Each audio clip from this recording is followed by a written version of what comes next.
Hey folks, tonight we're debating whether or not the Quran is scientifically accurate, and we are starting right now with Hussein's opening statement. Thanks so much for being with us, Hussein. The floor is all yours. Thank you, everyone.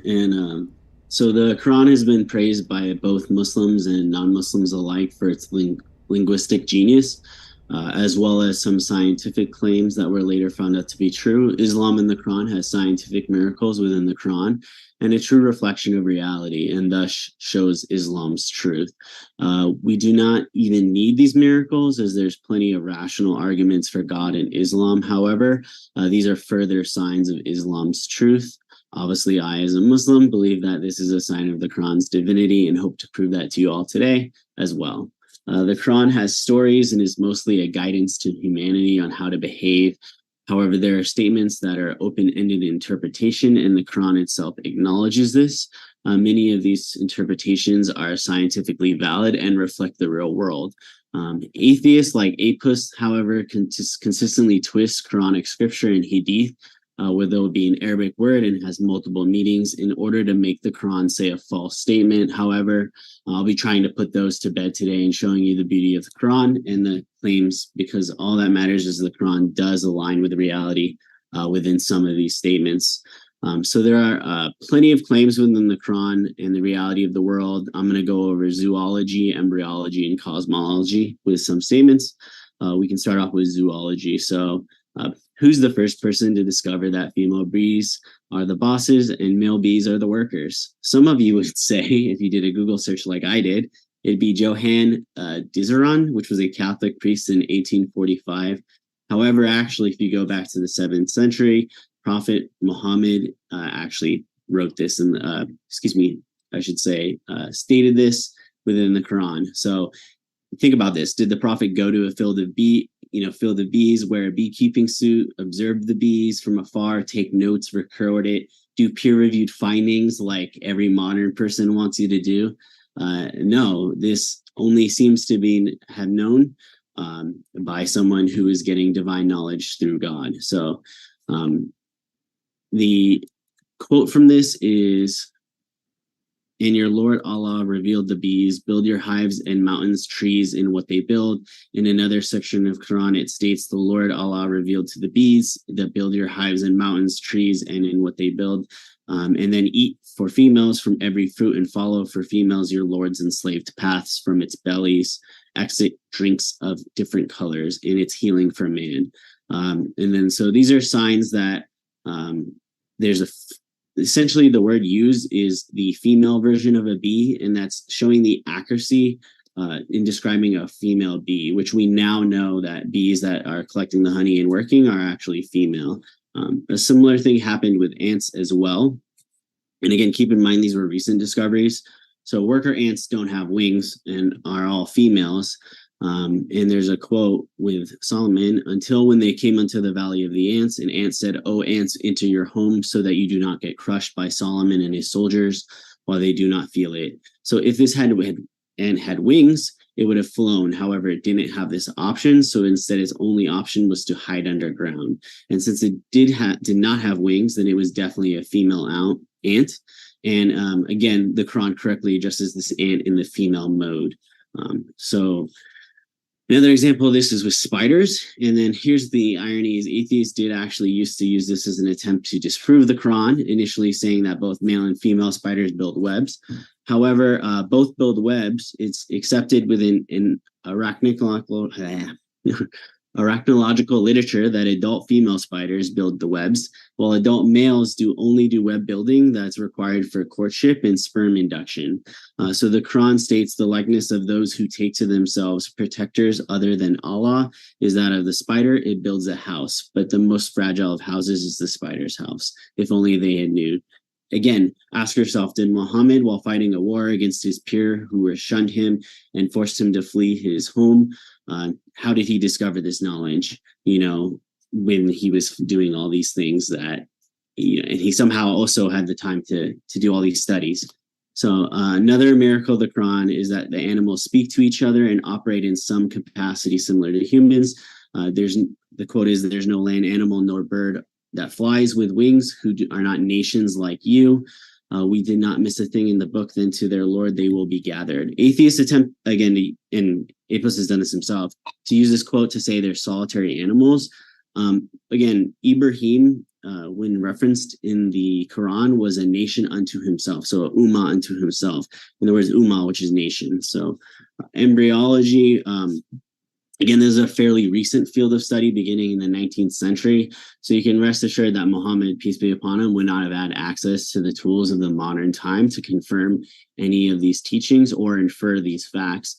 However, the Quran did state with reality that the reality when it came to embryology. So I'm sure some of you guys have heard this, but we created a man from an extract of clay. Then we made him as a drop in place of settlement, firmly fixed. And then we made him into a drop into an alaka, which is a leech or suspended thing, and blood clot. And then we made the alaka into a mudga, which is a chew-like substance. And this is in Quran 23, 12, 14.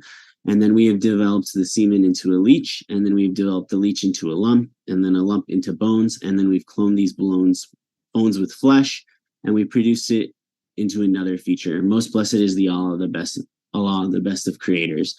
So in this verse, the fetus acquires those features after clothing the bones with flesh, and it turns out to be the correct order of development: bones, muscles, and then facial features. And then we can go into cosmology. There are three possibilities to how the universe could end: the Big Rip, Big Crunch, and Big Chill. NASA has ruled out the first scenario. If you look at the universe today, this leaves the universe with two possible endings, and Stephen Hawking's proposal predicted the universe would stop expanding and collapse on itself, which is the Big Crunch. And this is referenced twice within the Quran. And then you ask about the hour, when will it come? The knowledge of it rests with my Lord. None of it can reveal its coming except he. It weighs heavily on the heavens and the earth. It will not come upon you except suddenly. They ask you if you are responsible for it, say knowledge of it rests with Allah, but most people do not know. The Quran uses the term weighs, which means by gravity, but from general relativity, we know that gravity is curvature of space-time, and we know that wormholes are the equivalent of folding space-time like a book. Again, this is also referenced in Quran 21:104. On the day when we will fold the heaven like the folder compacts the books, as we have originated the first creation, we shall return it, a promise binding on us. Surely we will deliver. So in one verse, the Quran or God promises to make the big crunch by gravity. In another verse, folding space-time like the book. Since both verses are describing the same event, that gravity is a curvature of space-time. Again, how could an illiterate man 1400 years ago known about gravity being the curvature of space-time? How could it know about the big crunch? He know about the big crunch. So another example of these kind of things is gravitational waves. So there are disturbances in the curvature fabric of space-time generated by accelerated masses and propagate waves outward from the space at the speed of light. Gravitational waves is a branch of observable astronomy that uses gravitational waves to collect observational data, yada, yada, yada. But you can, look this up on Wikipedia as well. And so there are waves in space-time, and this was only known recently. However, it was portrayed in the Quran 1400 years ago. So in 15:2009, on the day when the heaven vibrates in waves. So astronomers just confirmed the existence of dark energy or dark matter, a mysterious repulsive force that acts in opposite to gravity. As the distance increases, the attractive of gravitational force decreases, but this is a mysterious force which scientists still haven't really confirmed what dark matter is. So anyways, this is mentioned as in we built it with craftsmanship and we are still expanding. So this is a reference to essentially that dark matter is expanding the universe. So as you can see, the Quran makes many claims regarding a wide range of topics, and I didn't even cover, a lot like things like biology, geology, astronomy, meteorology. The Quran, however, is accurate information in all these multiple realms and would not have been available or known to Muhammad or the people surrounding him at the time. And therefore, this shows the Quran is divinely inspired. However, atheists want to proclaim that the Prophet, peace be upon him, was somehow an ignorant warlord on one hand who only cared about women in power. And then, however, on the other hand, he miraculously was able to either infer these things or just somehow knew all this knowledge from other societies, and gathered it all somehow everywhere. So, the other argument is that he got it wrong, which I'll try and work with later when Apos does his opening. So Thank you.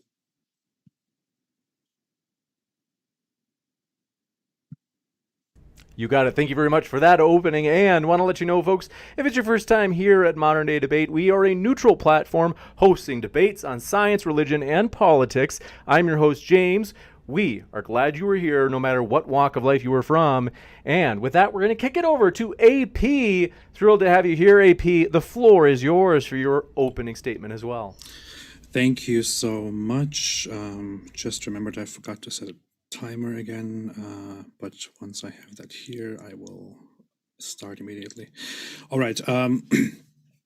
So we heard a lot of things right here from Hussein, and unfortunately, many of the things that we have heard, almost everything here, sounds quite absurd to the regular human in the 21st century. Not only did he present strange ideas as if they were acceptable, he also entirely twisted the Quran's words according to his own modern, supposedly scientific understanding of the world around us. He said that people think Muhammad was just an ignorant warlord who cared about power and women. I would say that's correct. Muhammad was actually an ignorant warlord in the 7th century who had probably mental problems and was very obsessed with power, with fighting, and with having as many women as possible, which the Quran emphasizes very much. By the way, since Hussein knowingly referred to me with a derogatory, with an insult the entire time, I will also return the favor and refer to Muhammad with an insult, and everybody can thank him for this. So I will call Muhammad Mopus as of now. Muhammad or Mopus made many prophecies.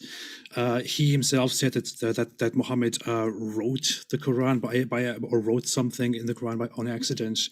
Fine, I accept it was an accident. Muhammad is supposedly a prophet to whom the scripture was revealed through an angel. And when we go back to actually look at that scripture, we will find that it is full of ignorance. And in order to show you the ignorance, I will share my screen here and let you in on the big secret of how ignorant the Quran actually is. Oh, by the way, I want to point out one funny fact here. Hussein mentioned toward the end there that the Quran predicted the big crunch, which he considers a very credible, scientific understanding of how the universe ends. Apparently, he's unaware of the fact that the big crunch is considered a wildly pseudo-scientific hypothesis that is considered not very credible. So that was far in the past that people actually considered the Big Crunch a good way to predict the end of the universe. Right now, the predominant science is that the universe will probably be flatly expanding forever, and an idea of a big crunch is entirely baseless. So even when he appeals to such a modern hypothesis, he's doing a huge blunder here. So the Quran mentions a lot of things about the earth and the sky, and it doesn't say anything about the universe because the Quran never mentions the word universe, never mentions anything close to it. The universe is something that we only recently began to understand. The Quran describes the earth as something that Allah spread, and He set mountains into this earth firmly. It already sounds a little bit ignorant, but we will, of course, come to all the other claims that the Quran makes. The Quran describes stars in the sky as missiles that are thrown at rebellious devils. It says, against every rebellious devil, so they may not listen to the high assembly of angels. Allah created the stars, and those stars are shot at the devils, thrown at the devils by these angels to prevent those devils from going up there, which of course is a very poor understanding of what stars are. And also, this Quran verse actually refers to meteors in the sky, which people in the past, and some people still today, thought were stars. They are not stars, they are meteors. When they enter the atmosphere, they light up, which is why it looks like there is some light moving up there, but it has nothing to do with stars. Muhammad also further explained that these shooting stars are, thrown at devils who try to obtain secret knowledge from the heavens and bring it to soothsayers who then pretend to magically know what is in the future. I know, very strange fantasy world that is going on here in the 7th century, but quite appropriate for an ignorant desert. The Quran said that the sun runs towards a stopping point. Actually, to be accurate, it says that the sun runs towards its resting place, but we'll get to that in a little bit. It says that the sun and the moon can never reach each other, that the night can never overtake the day, but all of them are in an orbit and they are constantly swimming. It describes basically the sun and the moon chasing each other and the day and the night also chasing each other. There is more detail that we will come to here, which will show that this is an incredibly poor understanding of the universe around us.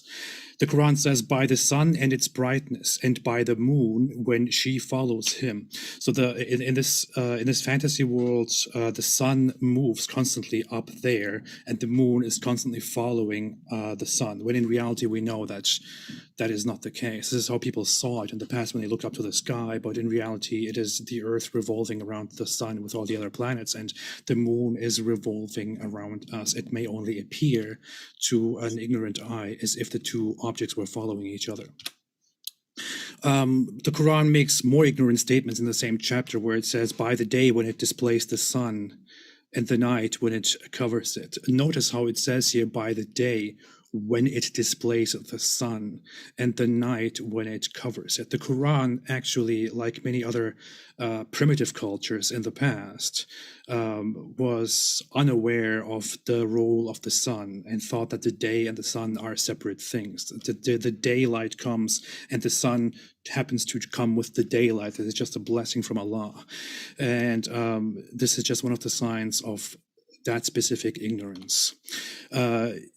It further says the sun runs toward a resting place. That is the determination of the mighty and the knowing. The sun runs toward a resting place. The sun, which is at the center of our solar system around which we revolve, it does not do any such thing. You might say this might be metaphorical. This might not be literal, but there is a lot here to disprove that claim. For example, if we go to the authentic reports and look at what Muhammad said, we see this specific report, which I love, which says, narrated by Abu Dhar, the Prophet asked me at sunset, do you know where the sun goes? Notice it is the Prophet himself who initiates this and says, do you know where this goes as the sun is setting? And it says, I replied, Allah and his apostle know better. Unfortunately, they don't. He said, it goes until it prostrates itself under the throne and takes the permission to rise again. And it is permitted, and then a time will come when it will be about to prostrate itself, but its prostration will not be accepted. And it will ask permission to go on its course, but it will not be permitted. But it will be ordered to return whence it has come. And so it will rise in the west. And that is the interpretation of the statement of Allah, and the sun runs to its resting place. That is the decree of Allah, the exalted in might, the all-knowing. This is neither a joke nor a metaphor for anything. You can clearly see that Muhammad asks his follower, do you know where this goes, the sun right now? And he's like, no, you know best. And he's like, well, it goes to prostrate itself to Allah under the throne, and then it asks to rise again. But one day Allah will not allow it to rise again and say, go back where you came from, and then it will come from the west. And this is a very prominent belief among Muslims all around the world, that one day the sun will rise from the west. And you don't really think about this, about the logic of it when you grow up as a Muslim, but it's just a very terrible understanding of how the world works. One of the claims of the Quran is that the hour has come and the moon was split in two. There are lengths to which we can go to point out that it is nearly impossible that the moon was split in two in the 7th century, and nobody in the world noticed it, made a note of it. Nobody talked about it at all, despite the fact that people in this time were very active and were observing the skies, and that a lot of people had a lot of beliefs about the moon and the sun. It further says that the sky is a ceiling, that Allah made the heavens without pillars that you can see, which is a very odd idea, considering that the sky is not actually an object, but rather just the atmosphere surrounding the Earth, which is held together through gravity, which by the shining of sunlight makes everything appear blue. And to us, it looks like there is an object above us, but it's not. It's just air. It's just atmosphere. It further describes that the sky could be falling down, or a part of the sky could fall down, that Allah will roll up the sky one day, which is, again, a completely ignorant understanding of it. It says that Allah created the earth first and then the heavens, the seven heavens, which is a completely ignorant understanding of how things came into existence. If you want to appeal to modern science, we could throw this out directly. We all know that the earth didn't come into existence before everything out there. The earth came into existence a long time after the heavens or the universe or the galaxies and all that. And so on. I thought I would have much more time than I did here, but there's just so much in the Quran that we can reference here and debunk. Long story short, the Quran is definitely not an accurate source for science. It is full of ignorance, and I will rest my case. Thank you. Thank you very much for that opening as well. And folks, we're going to do a couple of quick housekeeping things. In particular, if you love debates and this is your first time here, hit that subscribe button. We have many more debates to come. And if you didn't know this, folks, we are very excited. We are launching a huge shorts campaign. We're finally doing it. We're going to basically want to let you know. The heads up is this. You may at some point see a short where you're like, oh man, the atheist or the Christian or the Muslim got dunked on. We are going to put shorts out that in some cases you might be like, oh, it's like I felt like that was like kind of one-sided. It wasn't equal time. Want to give you a heads up. That is the case, that we are going to do that. We're going to try to do it equally so everybody gets dunked on equally. But the idea is we're not meaning it for it to be like the end, people hear it for a minute and say, oh, okay, I guess that's set then. It's meant to drive people, or you could say expose people to our debates as a whole. In other words, to get more information. So do want to let you know about that. And with that, thank you very much, gentlemen, for your openings. The table is set. Let's get to the main course. Gentlemen, the floor is all yours for open dialogue. Quick question. So on this, so for example, you're talking here. Man, where did it go? I had it written down.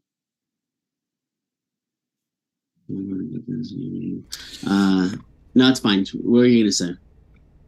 Oh, nothing. I was just gonna say nothing. Go ahead.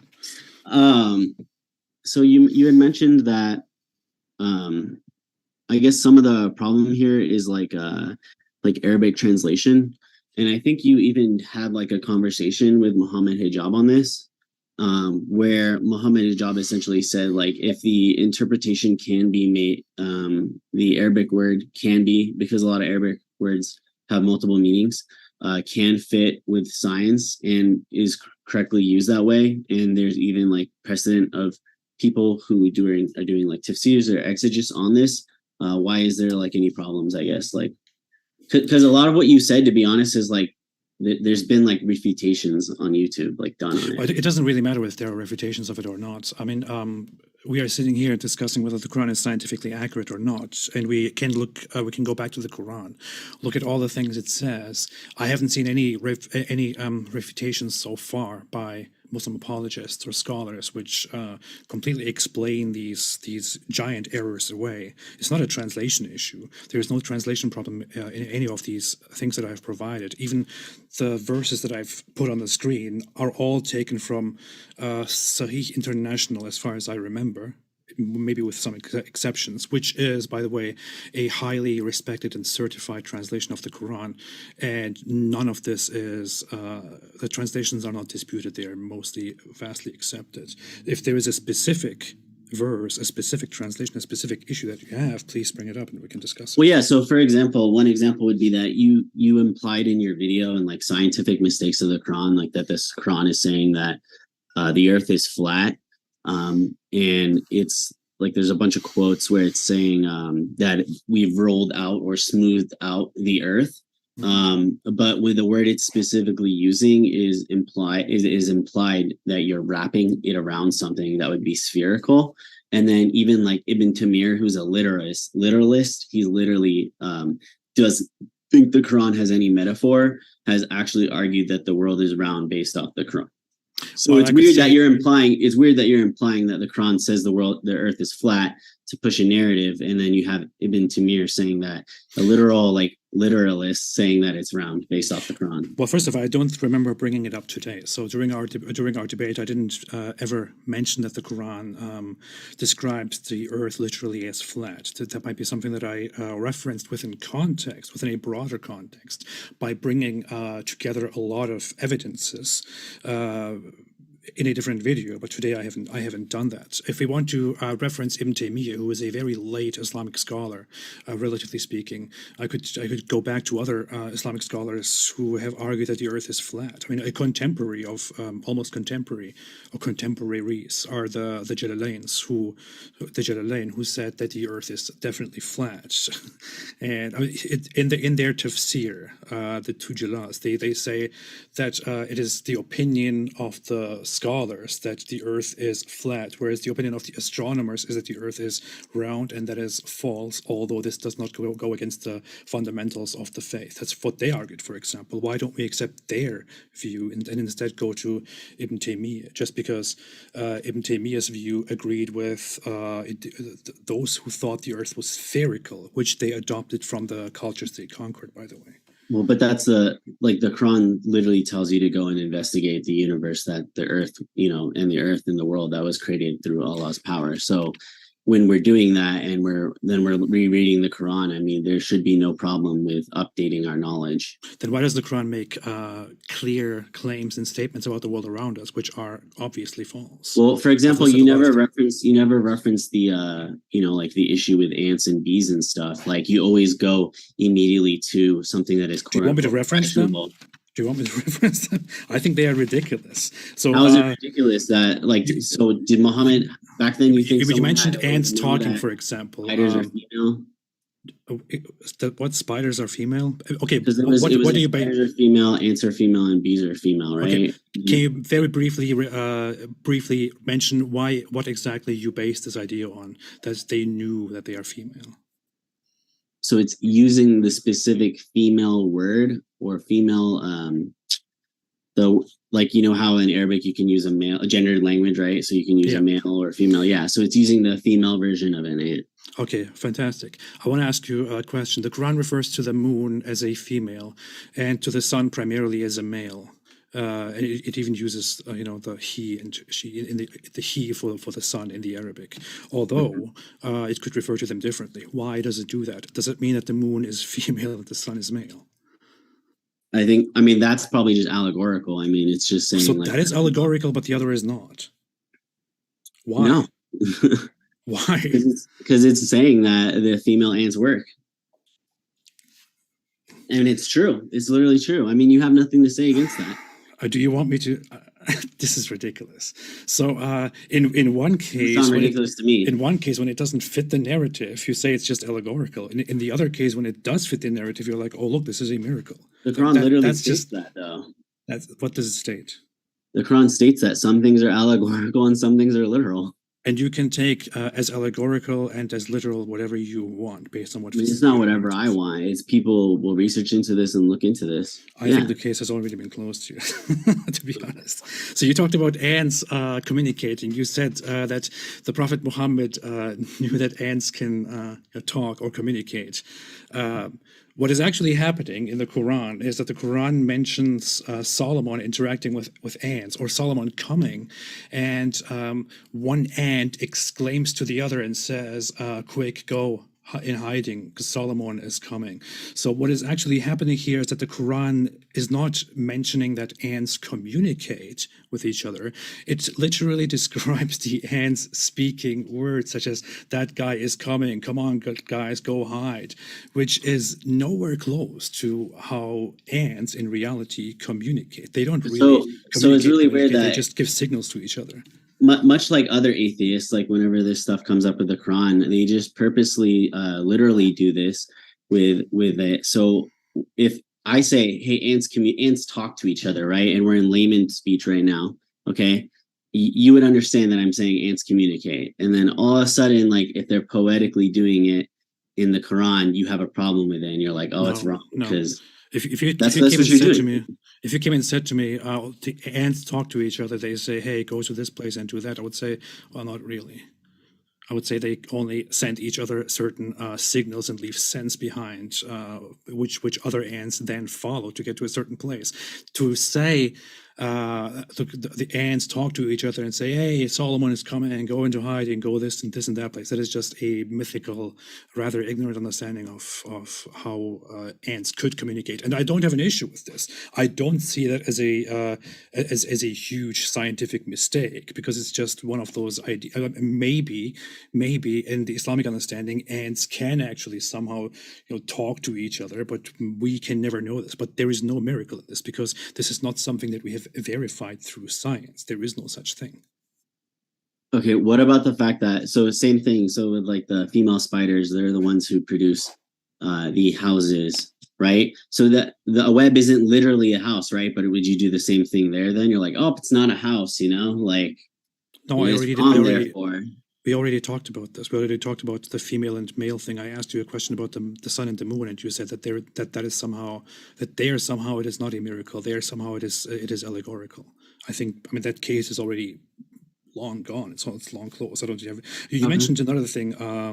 You began your whole speech, your whole opening speech with, for example, that the Quran has been praised by many Muslims and non-Muslims alike for its scientific accuracies and all of that. I just want to ask you, which non-Muslims have actually praised the Quran based on its scientific accuracy? There was two people in like the field of embryology, but I don't remember exactly the names right now. So I will tell you three: Maurice Bucaille, Keith Moore, and Gary Miller. Right, those are the people you think of. There's those three, and there's like some French name. Okay, Maurice Bucaille. Yeah, you're thinking of these, because every single Muslim says, even non-Muslims praise the Quran for its scientific accuracy, and all that everybody ever mentions are these people, who, by the way, happened to make statements about the Quran while they were, working. Especially Maurice Bucaille, he was being paid, as far as I remember, if it wasn't him, by Saudi Arabian authorities in order to solidify the idea that the Quran is actually scientifically sound. Keith Moore also had a similar connection. Even somebody, there was this guy called the Rationalizer. He had interviews with some of these people who made positive statements about the Quran, and they openly said later on, years later, that that was just a phase for business back then, and they have nothing to do with it anymore. They don't want to talk about it. So aside from these people who, let alone the fact that this is a complete appeal to authority, aside from those people, nobody has ever actually analyzed the Quran and said, "Hey, look, this is so scientifically accurate." Otherwise, where in the world is the Quran used as a source for science? Nowhere.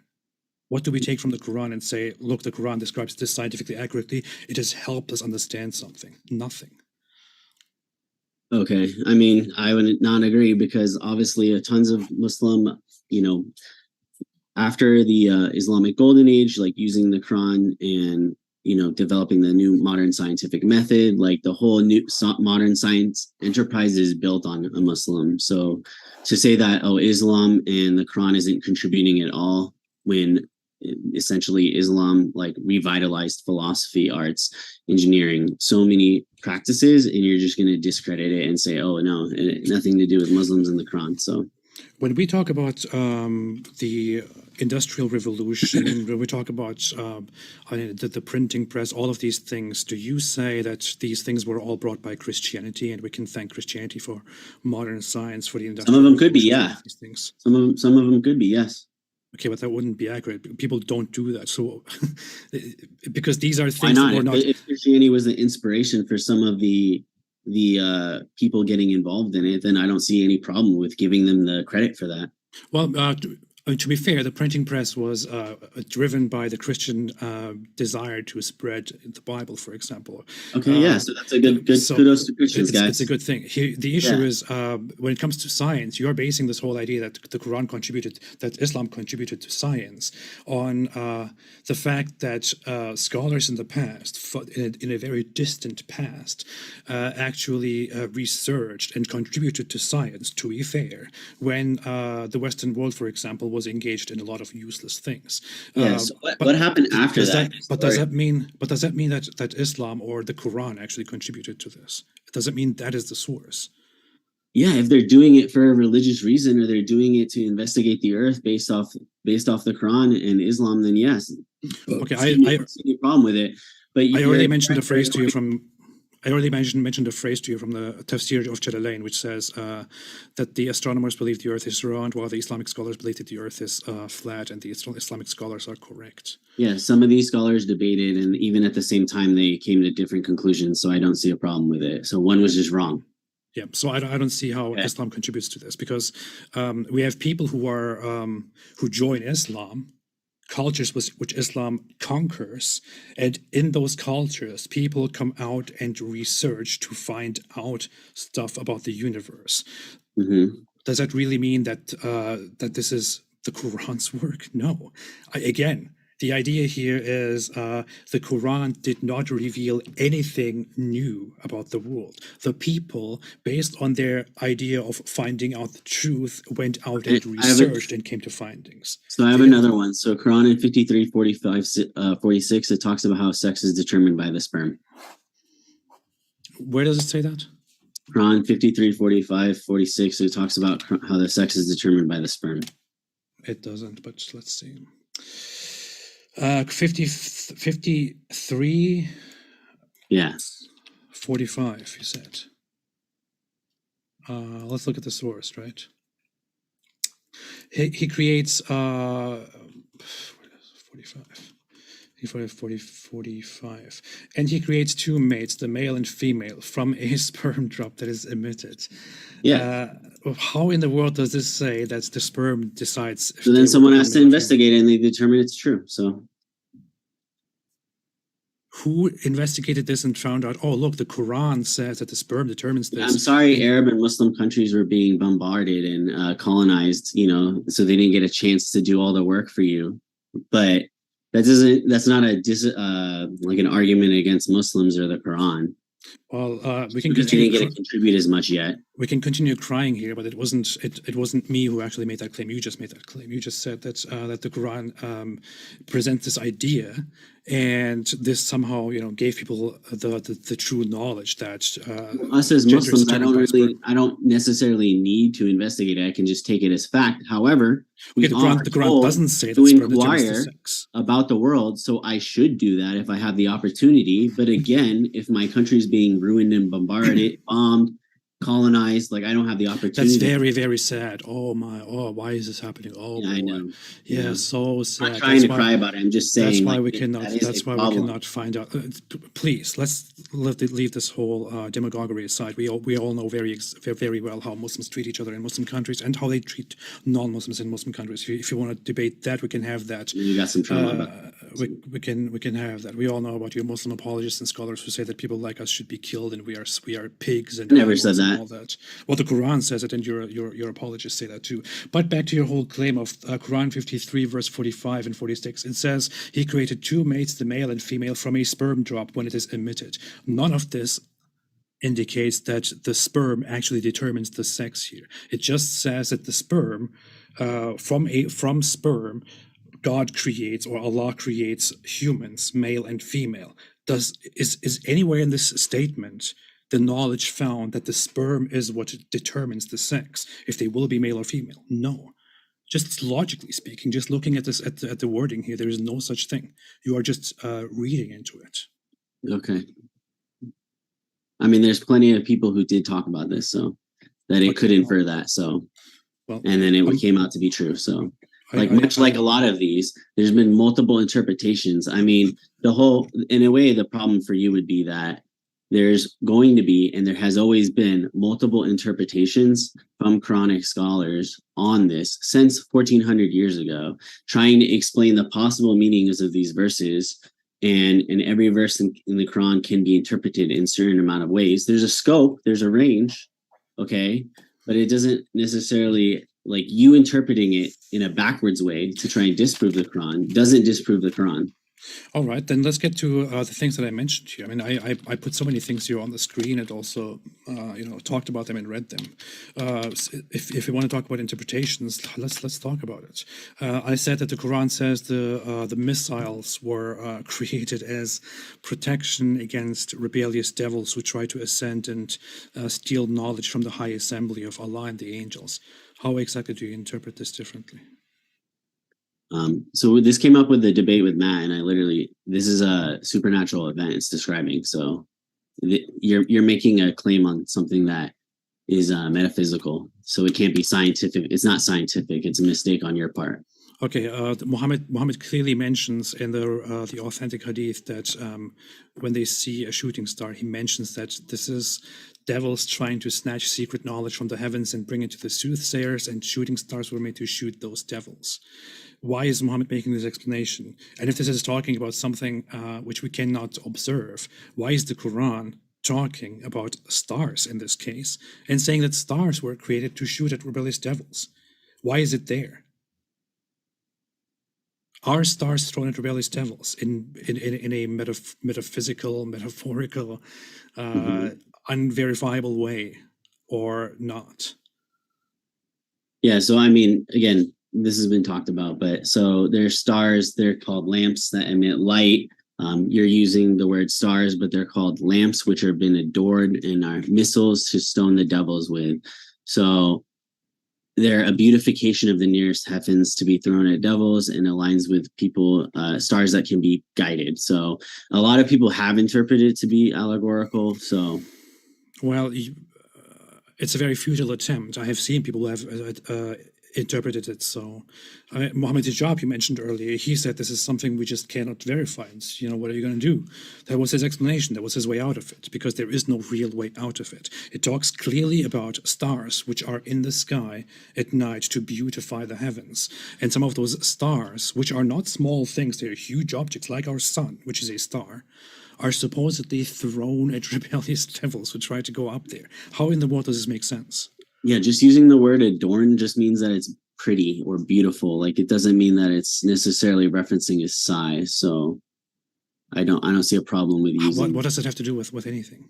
That you made a problem with it. You said, "Oh, stars are big." Okay, I'm saying it clearly refers to stars. Does it refer to anything else here? Yeah, there's people who interpret it as meteors too. So okay, it says he made those stars or those lamps in the sky. The word's lamps, not stars. To beautify it is clearly talking about that. It's talking about the same thing in the hadiths and throughout the Quran.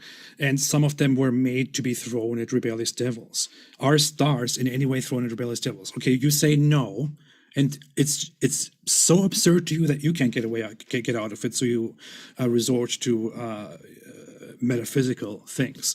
But let's say it refers to meteors. Are meteors thrown at rebellious devils? Do you think that's what's happening? Yeah, why not? Okay, so we have rocks out there, right? Mm-hmm. Rocks out there in space, which, by the way, are not lights and are not out there to beautify the heaven. So you have to invalidate that part entirely. That already doesn't make sense. You cannot see those rocks in the sky. You only see them because they enter the atmosphere and through friction light up, burn up, and become visible for a very brief time until they are pulverized or annihilated or partly fall down onto the ground. Does that sound like these things are up there as beautification of the sky and they are thrown at rebellious devils at some point? Does that make sense to you? Yeah. So, I mean, like I said, I've already answered it. Thank so you. It can be allegorical. So wonderful. Thank you for the answer. We go next. you mentioned that the Quran accurately describes it. Is this a joke? I mean, you're not trolling, right? Because it's pretty terrible so far. The Quran describes that Allah turns the sperm into a blood clot during the embryonic phase. It never turns into a blood clot at any phase. There's nothing in there that can be described as a blood clot. So I would say that's a completely wrong description of what's really Yeah, I happening think you in did a science. video of this, and you literally said that it turns into blood, which is like a incorrect, translation of it. But you do that on your videos a lot. So Okay, so it was just me who incorrectly said that this is yeah, because it's saying a an blood clot. alaka, a leech. Okay, and what is that? Yeah, and people a have said it leech. that yeah. Okay, so you would describe that as a leech, a sperm drops, and No, not the sperm. The sperm itself. That's what it says. The sperm is then turned into this clot. No, you're purposely. Are you trolling What? now? What are you talking about? Because that's not how the quote works. Did I do it wrong? Let's see. Let's bring this up. So Allah turns sperm into something, right? Isn't that how it goes? I'm pretty sure you know what I'm referring to. We placed a sperm drop in firm lodging, okay, and then we made the sperm drop into a clinging clot. And Okay, we isn't made that what the I just clot said? into a lump, and we made the lump. No, you said how is the sperm a leech? I But just it's said not.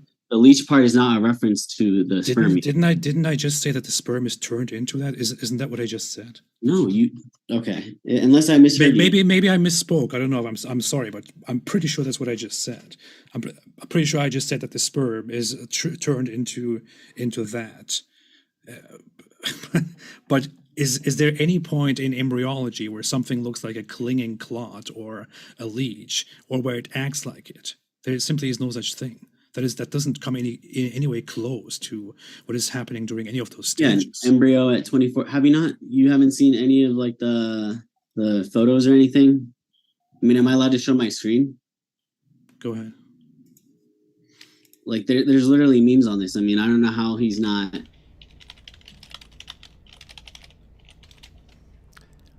Can I do that, James? Oh yeah, we're ready for you. Okay. You have to press the green share button. Yeah. Okay, just Yeah, so a leech or a bloodsucker, embryo 24 to 25 days. Like, they literally talk about it, and they have it right here. So, and then Mohammed Jaffa literally has a video on this too. I mean, most of what he said can be viewed. So that's it. That's what you wanted to. Okay. Yeah. So I'm saying it doesn't look like one, and to me it looks like one. So sorry. You might say there's a picture. You might also say that the sperm looks like a leech. Why not? You could say that. I mean, if you have ever seen illustrations of how a sperm goes into the woman body, into and fertilizes, it looks like the sperms are little leeches that go and attach themselves, to the eggs and to the egg and it looks like leeches. So that could mean, if the Quran said, yeah, in your twisted interpretation, it could look like that. Sure, yeah, whatever you want, Ravon. I mean, if that looks like a leech to you, then this does too. It could say, if the Quran said, and we made you as sperms, which are leeches or clinging things. I guess you could also say, if people want to learn about Islam, really, we should just be going to you so you can grift more. Yeah. No, I'm pointing out what the Quran says and how it sounds ridiculous. I mean, here you are presenting an even more ridiculous. I mean, you are making my case for me, to be honest. But sure. It's funny you mentioned this. The Quran actually describes that Allah creates the human as a drop of sperm, and that drop goes into the mother and is then turned into a clinging clot, and so on. Well, it looks like the Quran has an understanding of how humans develop, which is in line with very primitive ideas of of the entire process. It looks Yeah, like it but describes earlier the you said he was sperm. just a dumb warlord, so I don't know how this dumb warlord knew that. People Per your phrasing, people long before Muhammad thought that humans are sperm. Do you think that you were at some point a drop of sperm? Yeah, everyone was. What's wrong with No, that? no, it's not. That's scientifically false. That's a myth. That that we're all sperm? We were all one sperm? You were not once a drop of sperm. A drop of sperm carries only a part of what is needed.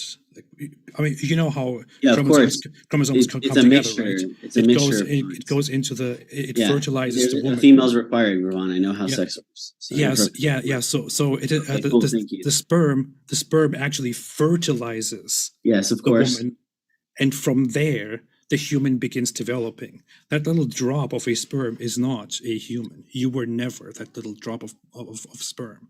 That is only something that fertilized the woman, which then began creating what later came to be a human. That is how it really works. That is how the real science is. If you want to go after science, if you want to look at how science really works, we can look at that and determine that the Quran is entirely ignorant, full of crap. Okay. It has an understanding of you did this in your video. birth as people did back then. You said that, the Quran only mentions sperm, right? It doesn't mention like the female's eggs. Okay, but it literally says that you come from a mixture of fluids, which implies that it takes two to tango, Rivion.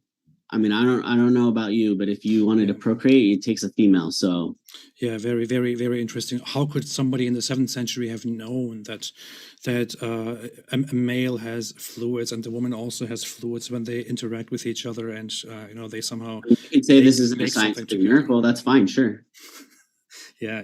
But then you said it was a mistake though. So somehow it's just it's a mistake. Oh, it's not a mistake, but it's actually just not miraculous. You don't get the point. You don't get the point here. You were never at one point in your at one point in time a drop of sperm. That is simply not true. That is an ignorant, mythical understanding of the entire process. And the Quran is merely repeating what people in the past thought.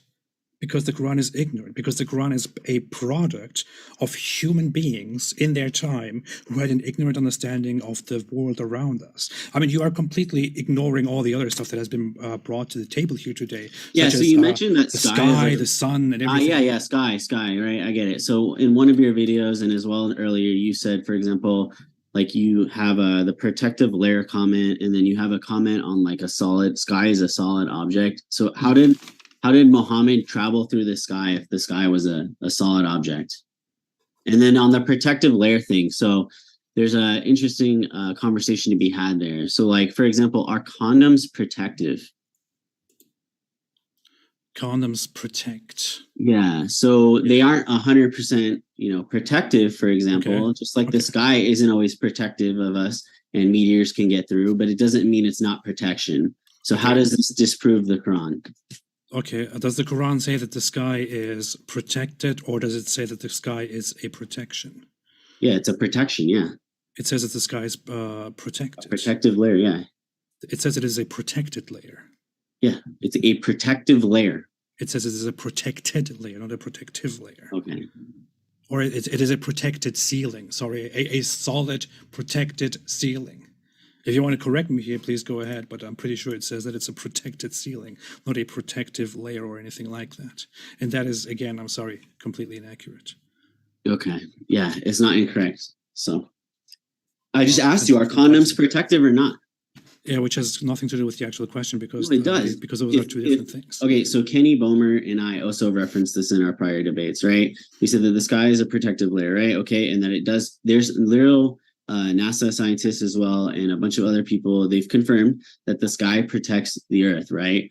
From meteors and all sorts of problems, right? As well as radiation, heat waves, things like that.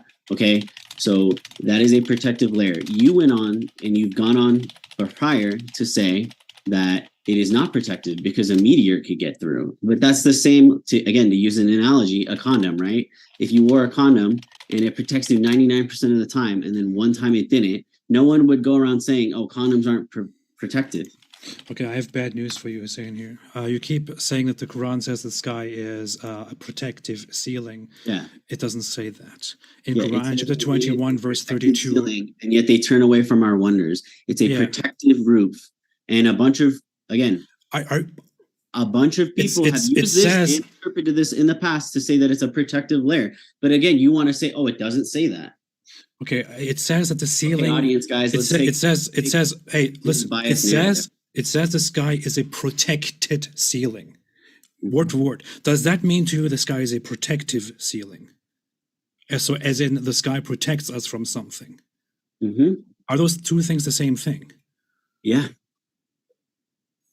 We made the sky a protective ceiling, and yet they're turning away. Now go ahead and appeal to the audience once again. He thinks protected. Yeah, because I'm talking to them. I'm not talking to you. You've already made up your mind, so why would I try? Well, okay. You've been doing this for how many years? Everybody, judge the guy who just said that the sky is a that the sky is a protected ceiling means it is a protective layer.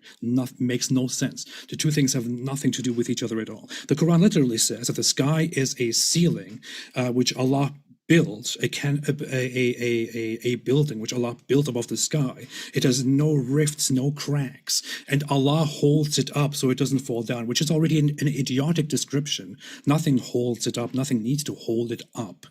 It is, if anything, held together through gravity. And it is not a ceiling. It is not an object. It is also not protected.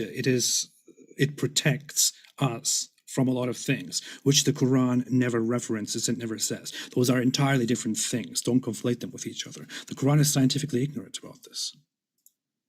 Yep, sure. Yeah, well, sure. So ignorant. I mean, it literally claims it, but okay. Well, if you don't understand words here, then I just don't know what to tell you.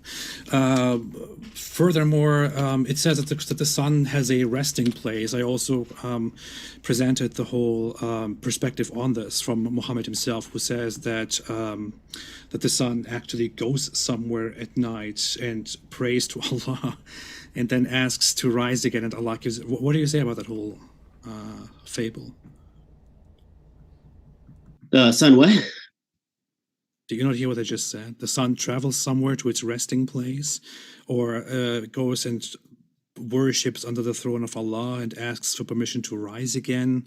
And Allah is like, yeah, go ahead, rise. And then one day it says, Allah, can I rise now? And it says, no, go back where you came from. And then it rises from the west. As the Quran describes, it goes to a resting place. What do you think about that whole issue? Yeah, what's the problem with that? It's allegorical. I mean, people say now that the sun sets, right? So anyone who says the sun sets, is that a problem then to you? No, because we are describing something that we observe here. If somebody came and said to me, okay, and that's the exact same logic. No, it's not. If somebody came and said to me, there's on this where they talk about how this is from the perspective of human beings viewing the sun. All right. If somebody comes to me and says, hey, do you know where the sun goes? And I'm like, it doesn't go anywhere. And they say, no, it actually travels to a resting place and it worships under the throne of Allah. And in the morning, it asks to rise again and Allah gives it permission to rise. Quote. It's a story. What is that? What kind of a story is that? Right. What's the point of the story? It's not a scientific mistake. I mean, you're literally trying to say that this. I love it. It is a scientific mistake. Again, this goes back to it's literal here, but not literal here for you. It is literal. You're interpreting. How is Muhammad it literal? Muhammad literally describes that the sun goes somewhere. The Quran literally describes that the sun goes somewhere, which Muhammad further expands on. How in the world? What exactly is the point of the story? Tell me. Go ahead. In which one? The prostration? No, the sun traveling to a resting place and asking Allah for permission to rise again every morning, and one day Allah will say, no, go back, and it goes and rises from it. What's the point of that story?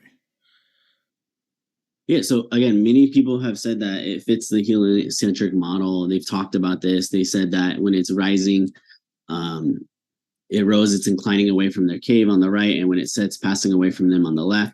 So you can talk about it where it says, like NASA uses terms. So we say the sun is set, and when the day begins, we say the sun is risen. So it's not uncommon to, again, when you're explaining to people in your time period, to explain to them in things that they use. And it's the same thing. Oh, okay, when the sun, instead of saying the sun is risen, they're saying it like they're getting up to pray.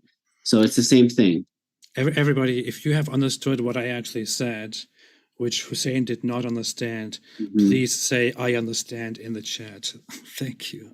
You just don't get the point of what's actually happening here. It's very, very painful, willful ignorance on your behalf. It's just it's hard to argue with you. I guess I understand what you're trying to do, so yeah, well, yeah. So what's that's it. So we have concluded that the Quran is ignorant, doesn't make much sense. Hussein doesn't have much to offer. I expected more. I'm quite disappointed, to be honest. I mean, the fact is, so you're saying, oh, it's not a protective layer, right? But in reality, it does offer protection. I mean, this has been confirmed. You can go watch or read into it how the sky actually does, like our layer protects us from heat waves, things like that. So saying the sky is a protective canopy or a protective layer, like in multiple Quranic quotes, I mean, to me, that seems like a scientific miracle. But apparently to him, it's not good enough. He tries to phrase that the sky is a solid object in other videos, and in here, but there's nowhere that doesn't make sense, because how was it solid if Muhammad went up through the sky? I mean, a lot of this is, again, just his tactic of purposely taking things literally or out of context, or using the wrong, literally the wrong Arabic words. So after everything, you have missed the point, in fact, multiple points again, and demonstrated that again. I don't understand why that is, but I'm sorry, I just don't think I can take you seriously here. You are not engaging with actual arguments. You're not engaging with anything I said.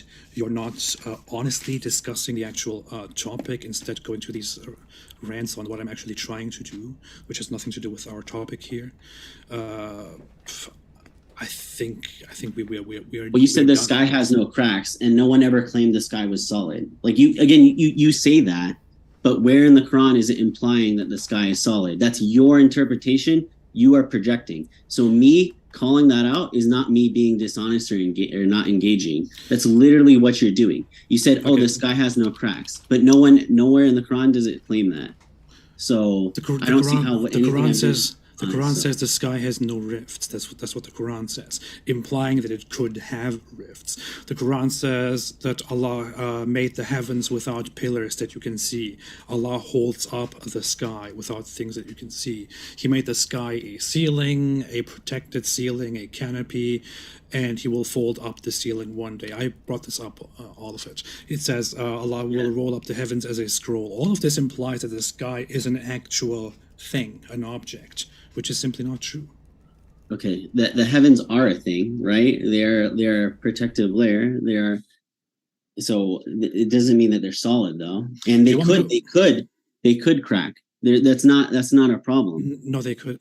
They could. I mean, there could be an imbalance or anything, but you wouldn't see a crack. When the Quran clearly describes, it says, "Do you see a rift?" That doesn't make any sense. That is already, the implication there is already that the ceiling is something perfectly built, which has no crack, no rift in it. So it says, "Look, do you see a rift?" People thought it is a ceiling. That's why people thought of it as the firmament above the earth. What it really is that gravity pulls the atmosphere, holds the atmosphere together. And the atmosphere above us, when the sun shines upon it, makes I'm explaining this in very primitive ways right now. The atmosphere lets through the sun rays, which through the atmosphere begin looking differently, and the atmosphere appears blue to us, and it appears like there is a vault above us, but there's actually nothing. That is what it is. It's all atmosphere. It's all gas. There is no roof. There is no ceiling. There is no thing that needs to be held up, which is already a completely wrong description. It needs to be held down, if anything. there is nothing that can be folded up. There is nothing that can fall. All of this is simply nonsensical and a primitive understanding of the sky. So I don't think you can argue this topic. You need to read more on this stuff. Okay, I don't see how you can say so. To describe the sky as a canopy is wrong. So, Of everything that I have just said, that's what you pick. no, I'm just saying that's one thing. So that, or saying that it's a ceiling, it is literally above us. Again, when we're talking about someone revealing in the Quran, right, to people of the time, there's plenty of things where they are using and referencing things within the time period. So that isn't a problem at all to reference a canopy or a ceiling. Okay. It's to say it's above you. Okay. Thanks. I don't know what else to say. It's like I'm not getting through anything here. It's entirely empty. Do you guys want to go to your closing statements? Yeah, sure. Sure. You Go got ahead. it. We are going to go into those closing statements. Since Hussein went first, we'll start with his. We have the Q&A right after, folks. So if you happen to have a question, feel free to fire it in with the old super chat. Those go to the top of the list. Otherwise, you can tag me with @ModernDayDebate, and we'll read those too, assuming we got time. We want to say a huge thanks to both of our speakers. AP, because as I mentioned, given that AP was late, he was planning on washing his tights tonight. And I said, AP, would you come out for the debate, please? And they said, okay, I can take a break. And Hussein, what temperature is it there right now in Arizona? It is so it's so hot, and I have no AC. So I mean, it's only 94 degrees here, but I mean, it's probably inside because I don't have AC. It's like 100, 110 maybe. Thank I'm you not for sure. toughing I'd it have to- out with us. And we are going to go into that closing. Hussein, the floor is all yours. Yeah. So I mean, as I mentioned, you guys can check a lot of these things out. There's a lot of scientific facts within the Quran, and the Quran does tell Muslims to investigate the world and confirm these things. So, for example, when it talks about ants and spiders and bees, I mean, these aren't things really that Ravon even addressed. When it talks about embryology, it does mention these stages. And alaka means leech. It's been accepted as that and a suspended thing. So there's plenty of nothing wrong there. It's scientifically accurate. When we talk about cosmology, there's gravitational waves as well. When it talks about that, there's plenty of other things as well, like mountains, roots, and mountains do have roots. You can definitely look into that as well. There's things like even layman kind of things, like that milk comes out and it's pure, that you can reference.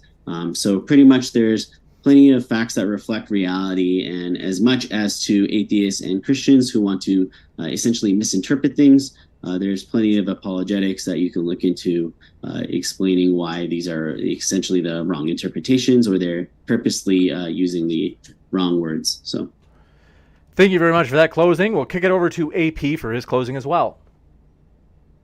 Yeah, thanks everybody, and thanks James again for arranging this. I expected a little bit more today. I don't think this debate has actually brought anything of value to the discussion, to be very honest. But I think we have just established once again that the Quran is not very easy to defend, because it is simply a book that came into existence in a time of ignorance by people who were ignorant about the world around us. And I haven't even come to. Hussein just mentioned a few things that I forgot to mention earlier, or that I could have gone into even further. Like the whole gravitational waves issue is entirely made up. The Quran says no such thing. It talks about a blast during on the day of judgment. Nothing there indicates gravity or gravitational waves. That's completely reading into it. Mountains don't have roots.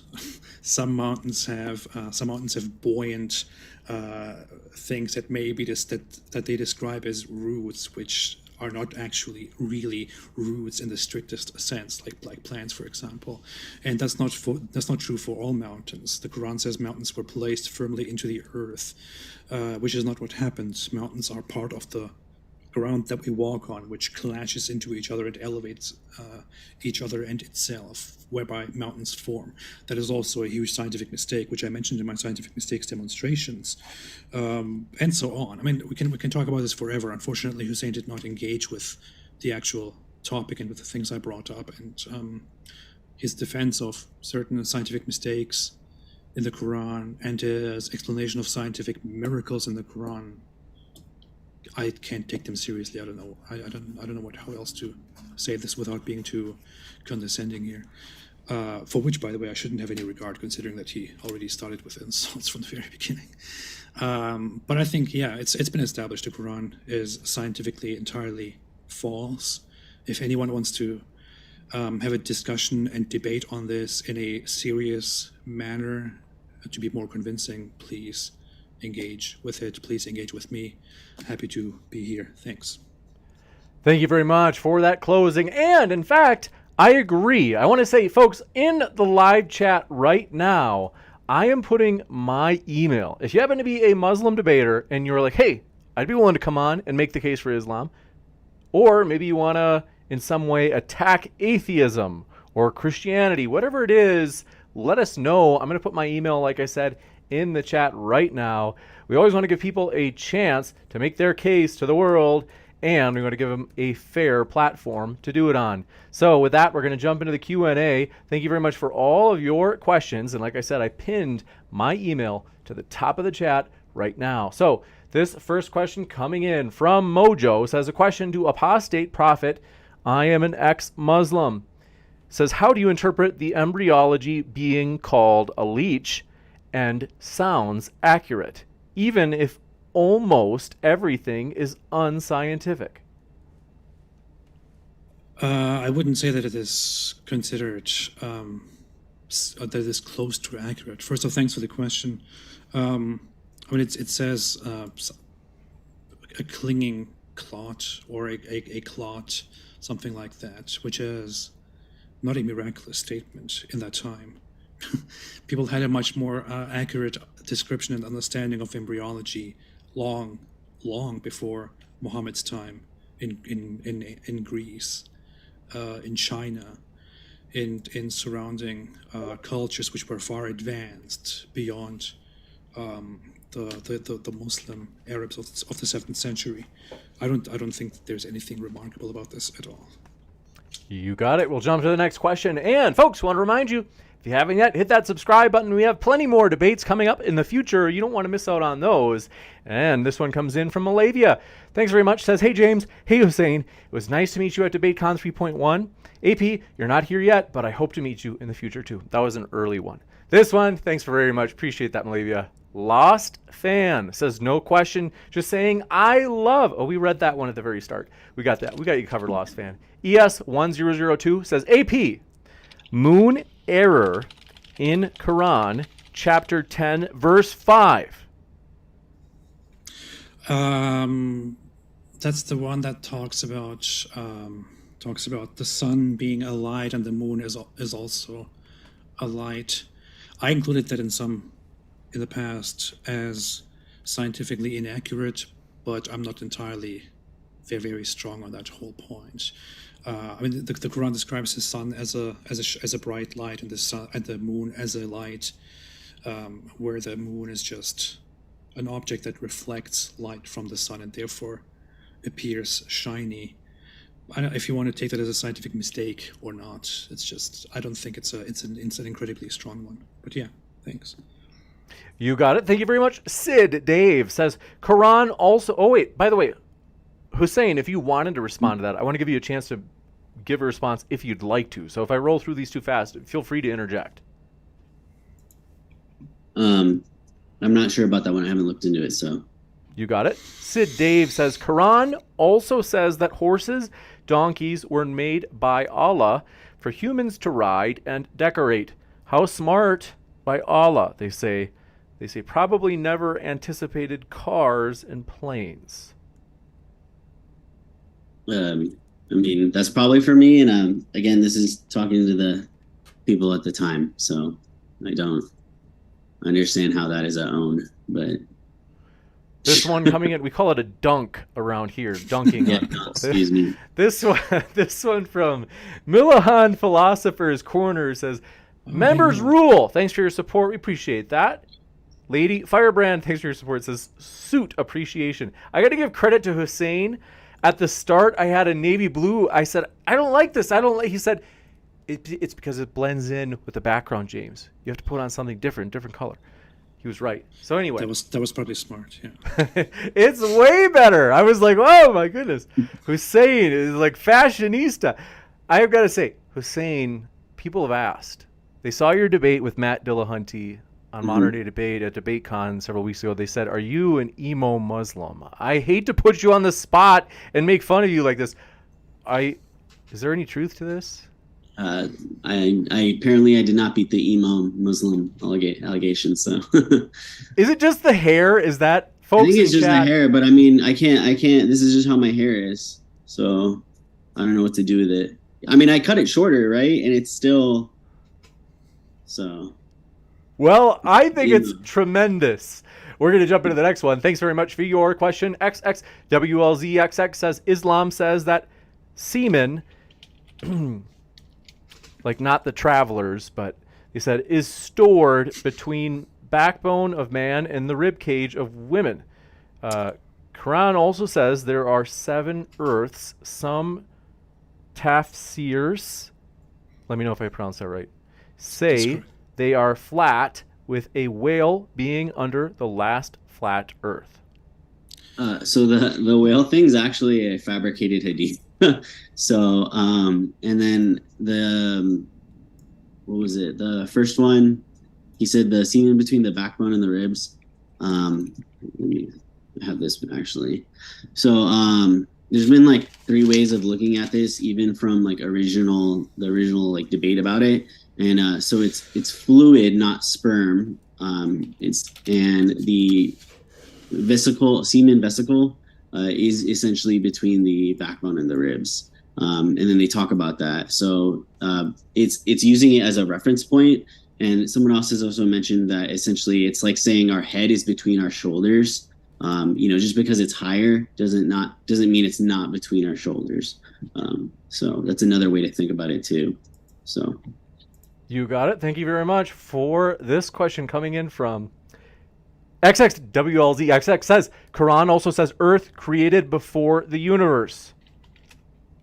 Yeah, I brought that up. I brought that up in my opening speech. I think I referenced that very briefly, actually, where the Quran describes that the Earth was created, that there was nothing at first, only water. And Allah created the earth and made it, spread it out, and then He turned Himself toward the sky and created it as 7 heavens and so on, which is very much in line with ancient Near Eastern mythological cosmology, with their understanding of how things came into existence, which is, of course, from our modern knowledge entirely wrong. But that's a long, long discussion. I'll give you a chance to respond if you'd like, Hussein. Yeah. I'm trying to find it because I had this written down. While you're finding it, Mark Reed and Notion Slave, as well as Patty Q, thanks for your questions for the Q&A. Promise we're going to get to them. Just want to let you know I saw them, and we're moving on down through the list. But go ahead, Hussein. I should have categorized these better. So the original word it's saying prepared. So the implication is that it's one. There's 2 ways of looking at it. So they said there's no chronological order, and they've talked about this in like original exegesis. And then the word is proportioned as 7 heavens. So meaning the heaven was already created before the earth, and then essentially they finalized the earth and heavens after. So it's not saying that the earth was created before, because the word's proportioned. So okay, what it actually says is that Allah created the heavens and the heaven and the earth, and they were together one thing. Then He separated them, and then He made the earth, and then He turned Himself toward the sky, and made it as 7 heavens above. Which, I mean, if you want to take it that way, again, implies very similar things and doesn't make much sense. This one coming in from Unless, Hussein, if you have a quick rejoinder.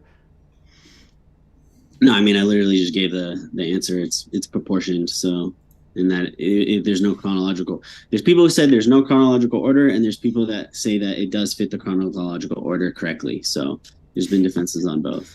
So, What have you got? Yeah, we've got a little Lipton iced tea. What are you drinking there, pal? mango gold kombucha. Wow. It's not good. Another drink that's not good. Every time I stream with you, So I always end up getting a drink and it ends up not being good. James is cursing me. very sad. Is like that new Soylent that everybody's going crazy for? Not that? Okay. This one coming in from ES1002 says Hussein does wife beating work to discipline them. That's just all I see is them. Go ahead. Not scientifically relevant, I guess. And that would be, I mean, again, when they talk about, because I had this last time too, when they talk about striking a woman, it's like with a like a little stick thing, and it's for discipline, and it's like after going through all sorts of, like there's a process. You don't just resort to beating, and it's not literally beating. So, but again, I'm sure Vivian is gonna disagree. So. Well, the Quran doesn't say anything about how it's supposed to be done. It doesn't give any instructions. It just says if you fear arrogance from the women, advise or reprimand them, and then as a second step, separate them in beds, and third, beat them. That's all it says. Literally, it doesn't give any further limitations or explanations. All kinds of different limitations on how it should be done are all based on interpretations of hadiths and teachings and other things. Whereas we have authentic reports in which the Muslim women are described as being, their skins are green from all the beatings. So. You got it. Friendly reminder. Also, thanks so much for becoming a member. Reminiscence. Appreciate that support. Becoming a channel member. Also, though, as I mentioned, folks, moderndaydebate@gmail.com is pinned at the top of the chat. We want everybody to have their spot at the table. And for years, I'm not exaggerating, we had nothing, it was pretty much nothing but atheist versus Christian. And we were like, hey, we want to make sure that it's very clear that we are happy to have our Muslim friends on to debate, on Modern Day Debate, just like our atheist and our Christian friends are welcome here. So you can find me there at moderndaydebate@gmail. What'd you say? Hindu people. What's that? I said you should get some Hindu people. We had Hare Krishnas. That's about as close as we got. It's pretty tough. It's very hard, as a side note. It's interesting. It's pretty tough to find Eastern religion defenders. It's almost like apologetics, as in the Christian community it's called. I think in the Muslim community it's called Dawah. Is Dawah, is it almost synonymous with apologetics? Yeah, it's pretty much the same thing, yeah. Well, Dawah is actually preaching and spreading, missionary, while it's more equivalent to a missionary. Oh, okay. So like evangelism is Dawah? Yeah. Oh, okay, gotcha. Pretty much, but it seems like it's like maybe mixed. But anyway, whatever it is, it's interesting. But it's also true. One thing a lot of people, I don't know if they notice, pardon me, let me just for 2 seconds, is that a lot of Eastern religion books actually don't make a lot of claims. Like, in other words, it's very abstract, even more abstract than, for example, I've read the Quran, I've read the Bible. And that's one thing I'm wondering if maybe that's part of why there are so few people, is that it's kind of very abstract, and you kind of would probably be like, well, I don't know, what does that even look like to debate that? But anyway, it isn't. Go ahead. No, I agree with you. It's a little bit more abstract, so. At least the little I've read. I haven't read like the whole Tipitaka or something, but I have read selections from Upanishads, and am I saying that right though? Anyway. XXWLZXX says early Islamic scholars interpreted all this stuff literally. It was not till much later that Muslims began interpreting this stuff metaphorically. Yes. We have no early sources of Muslims, of the early Muslims going around and saying, oh, this is just metaphorical. The earth is actually not like this. And all the early Muslims accepted the writings as they are. But the whale issue, for example, Hussein said that the hadiths are fabrications about that stuff. I agree that there are no hadiths which we can trace authentically back, but we have early tafsirs in which we find numerous references of the early Muslims actually believing that the earth is on the back of a whale, and the whale and Allah placed mountains on top of the earth because the whale moves and the earth shakes, and that's what causes earthquakes, and the mountains are supposed to hold it together and all of that. So the early Muslims had, of course, very, very absurd beliefs about the earth, and they took these things very literally. The whole idea that the earth is actually round and all of these things are just metaphorical came much later. You got it? Go as ahead. far as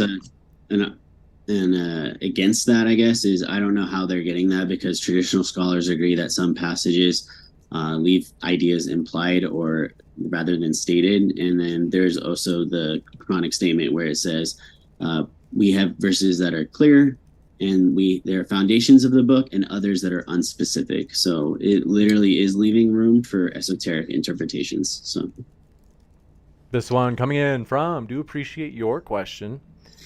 ASEAN Talks says, why can I explain to my child how suns set and rise, but Allah couldn't explain it to grown men? Maybe explain gravity or something. That's a good point. What have you got, I mean, Hussein? We'll give you a chance to respond. Yeah, go ahead. I mean, they did. I think they did explain that, how the sun sets and rises, so I don't see a problem with it. So, I mean, like, it's like the muddy spring thing where they go on about how the word wajada means anything from the five senses. That word has an implication of the five senses, so it's perspectives of the human beings viewing it. So I don't see Which the no problem. early Muslim scholar thought was just metaphorical or anything else, or perspective. Early Okay. Muslim scholars and thinkers thought it was literal. That idea came only later, but yeah, we had that. You got it, and thank you very much for your question. Voice of Reason, good to see you again, says, everything accurate in miraculous and everything false is an allegory. That's what I have seen today. Yeah. That's what Hussein does here. Everything that doesn't fit the agenda is just allegorical, can be interpreted differently, and everything that does fit it is like it's a miracle. That's very common, unfortunately. Yeah.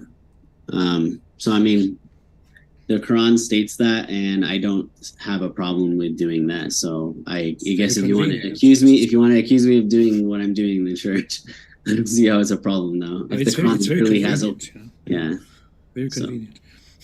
I mean, because you as an atheist and you can do the same thing. So which you've done in the past. So. I don't. But yeah, good for you. This one coming in from, do appreciate it, Mark Reed, good to see you, says, keep the debate going.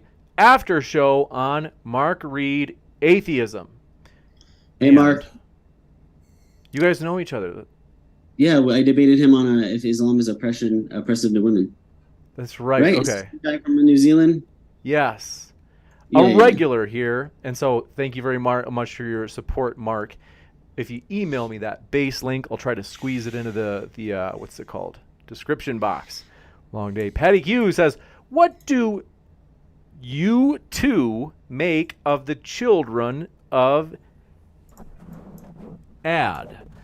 That's just AD. They say, and do you believe that their king was killed when a hurtling wind went into his mouth and out his rump? We children of what? I think this is troll. Yeah, I don't. Is that a troll? Patty, how dare you? Yellow Banana says, how did Muhammad go to heaven to meet Allah in one night?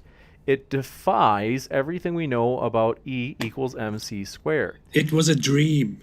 And they say, and of all physics, unless he was magically teleported, which he wasn't, there's no way to explain it. So explain this to me, Hussein. So what I see is Muhammad is actually Hussein said he needs to use the restroom, right? Go for it, Well, Hussein. Yeah, am I allowed to go use the restroom right now? Yeah, for sure. I can ask questions. I'll see if we have any for AP. Yeah, ask him for Apostate. Okay. Cool. Thank you. Isa Martell actually does have a question for AP. This just came in, so fresh off the press. They say, can AP speak Arabic, recite, let me get closer, Fatiha, and last three surah? What? Recite Fatiha and what else? Where did I see that? And they say, and last three surah. last 3 surah. Okay, do I speak Arabic? I don't speak Arabic. I only, I don't know, from studying, know plenty of words, sentence structure, which I studied and learned, and I don't know, from studying this whole stuff, it somehow comes. I can recite. Is this a challenge by Muslims, I guess, for me to recite something? Fatiha and the last 3 surah. Sure, yeah. Fatiha goes, Alhamdulillah Rabbil Alameen Ar-Rahman Ar-Rahim Maliki Yawmiddin Iyaka na'budu wa iyaka nasta'in Ihdina as-sirata al-mustaqim sirata alladhina an'amta alayhim ghayril maghdubi alayhim waladdallin. Amin. The last 3, I completely forgot. Is that Ikhlas, Nas, and what's the other one? Falak? I don't know. قل هو الله أحد الله الصمد لم يلد ولم يولد ولم يكن له كفوا أحد. قل أعوذ برب الناس ملك الناس إله الناس من شر الوسواس الخناس الذي يوسوس في صدور الناس من الجنة والناس. And the other one I don't really remember. قل أعوذ برب الفلق من شر ما خلق ومن شر. You got it. Something like that. I don't know. I don't remember the whole thing. I forgot. It's been a lot of years. But if this is a challenge, then yeah, here you got it. Juicy to say the least. I'm looking for any right now. I'm looking through the list on whether or not there are others for AP. I don't think that there is. Let's see. So in the meantime, I will say this. Okay, I'm caught up. Now I know where we are. Folks, as I mentioned, but I know that there's a lot of turnover during live streams because it's Friday night. People are having a good time. They've got their beverage, their Soylent, and they've got their precious TV dinners. Let me know if you know what movie that quote's from. And they're enjoying themselves. They're like, hey, I'll check out a little bit of this live stream. Like, yeah, okay. I got to tell you. Therefore, there are maybe, I don't know, hundreds of new people here at this point. Because I don't want to be redundant, but I got to tell you, folks, we are doing a shorts campaign. If you see a short and you're like, James, like that was clearly like one side had more time to speak and, you know, they looked like they dunked on the other person. I thought you were neutral. Is that we're like, hey, we're trying to do that to everybody equally. You really shouldn't even call it dunked on. It's just that they maybe got a little bit more time to speak or they had the last word. So it doesn't mean that, or I should say, if they're the dunker, not the dunk-e, is that if they got dunked on, it doesn't mean that they actually didn't have a response, for example. And that's the thing, is a short is only 60 seconds. So we have to cut it off at 60 seconds at the most. And so if you see it and you're like, James, what the heck? It's like one of my favorite debaters, like you didn't give them a fair, you know, like it's like, well, we're not going to try to deceptively edit, but we have to edit where it's like, hey, they might not always get a chance to respond, and it might be like, ooh, it looks like they got baffled. It's like, well, the reason that we're putting these shorts out is so that people watch the whole debate, and then they can see that they do have a response or whatever it is, whatever. So I do want to let you guys know that. I just don't want people, I'm a little bit nervous, so I want to talk to the community about this. I don't want people to click on these shorts and be like, what the, you know, oh, I was like, that's clearly biased. Just you know, do like, it. Let people fight. It's good. Yeah. So far, it's been good Sports, in terms of, like, I keep a track. We've only released 2 shorts so far. And so far, like, I haven't seen, like, any sort of exodus of subscribers. Because that was where I was like, so I'm like, okay, good. People know that we're not trying to, you know, we don't have an agenda with these shorts is what I'm saying. So we'll go to this next question. Hussein, you missed it. I just recited the Quran here. Oh, nice. We totally missed it here. I'll have to go back. You know. I didn't recite. I watched one of your videos, by the way, where you did recite the Quran, and it wasn't that bad. It wasn't that bad. Excuse me. No, it wasn't. I mean, what should I say? Yeah. So I don't have to prove that I am indeed an ex-Muslim. You know, it's like I prayed 5 times a day and attended a lot of other things for many years, and this shouldn't even matter. Like this has nothing to do with what I'm talking about here. Yeah. One last thing about the shorts.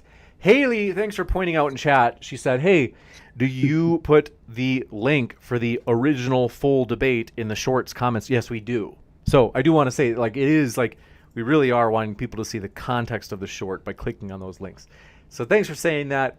And Da Freak says, AP, what is more scientific than Surah 56?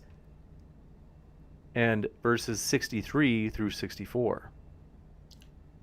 56, 63, 64. I don't remember what that is about. I barely keep the numbers. Oh, it's I don't remember numbers. considered what you sow. It is you who cause it to grow, or is it we who do so? Which one? It's saying, have you considered what you sow? Okay. Is it you who cause it to grow, or is it we who do so? I don't even remember that. Have you seen that which you saw? Okay, is this supposed to be a joke or what is this?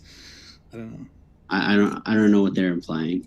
Yeah. Or And I have you thought seen like that reap which what you you sow sow? kind of thing, but I Is it don't you know who if they're. makes it grow, or are we the grower? If he will, we could make debris, and you would remain in wonder.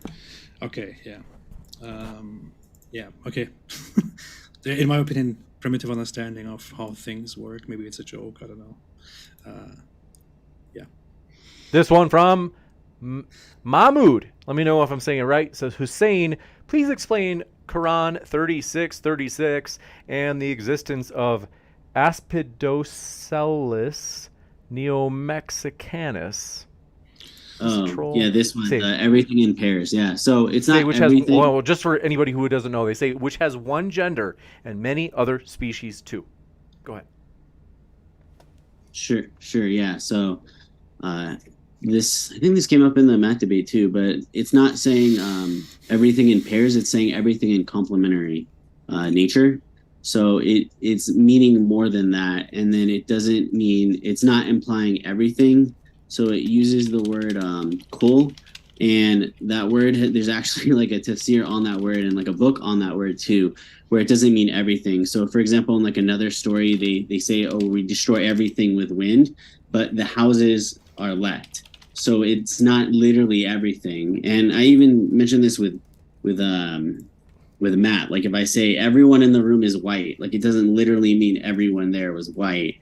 It's just a way of phrasing something. So I would contest that. I think it's very clear from the wording, and as also Islamic scholars later understood, that it says all things we have created pairs. It is pairs, and I would think that you have to twist that in order to make sense of it, because it even refers to fruits and plants as pairs, which doesn't make sense. I mean, there especially, you can't really find the binary in much, let alone in everything. But yeah, it's I think that's a poor understanding of human of life and nature. You got it. This one coming in from Aiden Walid says, question for Hussein. Do you believe ants spoke? By the way, AP is the GOAT. Oh, thank you. do I think ants spoke in the story? Yes. What? Okay, and animals communicate. I don't understand the problem here. I do. You got it. This one from Yellow Banana. We get this one. They say, how did Muhammad go to heaven to meet Allah in one night? We got that one. No. We actually no. We didn't because I went to the restroom. But I mean, I don't understand the thing here is like, if you are religious, right? Let me just for anybody who just tuned in. Let me just or to remind people too, because you guys are right now. Your brains are like at 100 miles an hour, and just in case anybody forgot, they say it defies everything we know about E equals MC squared if Muhammad did go to heaven in one night. They say unless he was magically teleported, which he wasn't, there is no way to explain it. Go ahead. Yeah, so again, this would be like a supernatural event. So I mean, there's things within like the Christian Bible, Judaism, and Islam that are through the power of God, essentially, people are able to do the miraculous or supernatural. So that's how it happens, because through God's power, they're able to essentially defy these laws. So I don't see a problem here if I'm willing to accept that a God exists that's all powerful. So. But again, this is probably an atheist thinking this is a dunk. So, I honestly, I don't think that's a huge problem. I think if you believe that things happen in miraculous, mysterious ways, I think it would be all right to believe that Allah could make it so that Muhammad ascends to heaven and travels the heavens and all of that within just 1 second, while he experiences it as a lot of time. I think that's not a strange thing to believe in as a religious person. I don't think I can contest that. It's not the weirdest thing.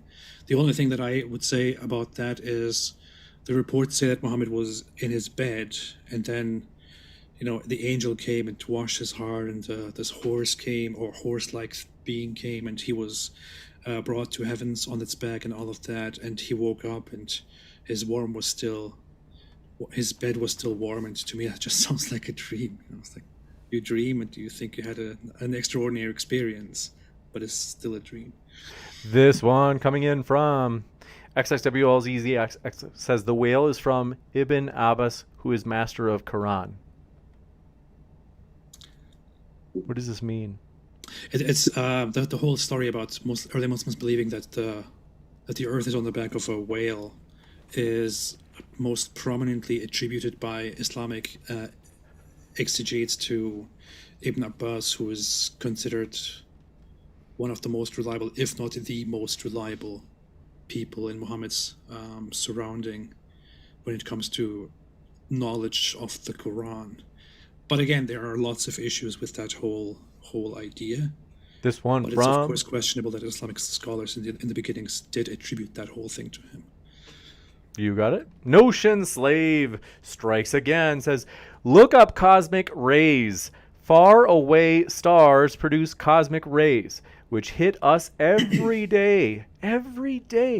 But our atmosphere protects us. So yes, stars do affect space travel, do move, and meteors are thrown on top of that here.